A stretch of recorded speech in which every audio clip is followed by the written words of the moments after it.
In Abuja, the situation is similar as there was partial compliance to the strike action embarked upon by labor unions in the country. On Tuesday, workers were seen in their numbers and offices open for normal activities as residents questioned the motive for the strike action. Our correspondent Emeka Amako filed this report.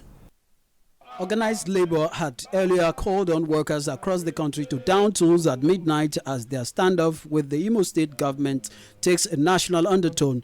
The directive was met with mixed reaction from workers in Abuja. Compliance level was far from what the unions would have wished for, as residents explained that the timing and rationale behind the strike is questionable at best. It is unfortunate, and Nigerians are very gullible. For me to go on strike because Ajero was beaten in Imo State. The strikes will have been in Imo State. That will appeal to people's mind a little bit. To mobilize the entire country to go on strike because Ajero was beaten, not even on the basis of a national problem.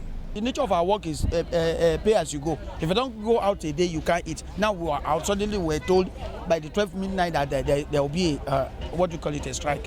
It doesn't make sense, and I don't think it's the right time. Except if they have genuine reasons while the strike is ongoing. But if it's for the assault on the president, I think it's not too good at the moment. The country, we're trying to see how we can get things, moving. Look at the issue of the forex. Dollar is really rising. It's not stable. So many issues. Insecurity is still with us. So I don't think the reason that they are going on strike is really right at the moment. A visit to some government establishments like the Radio House and the Center for Arts and Culture showed that workers complied.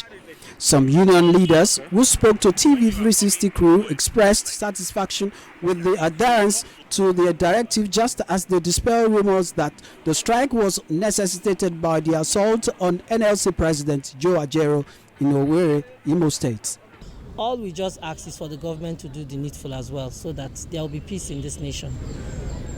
Nigerians deserve better, and that's the only thing the trade union, the TUC and NLC is asking for.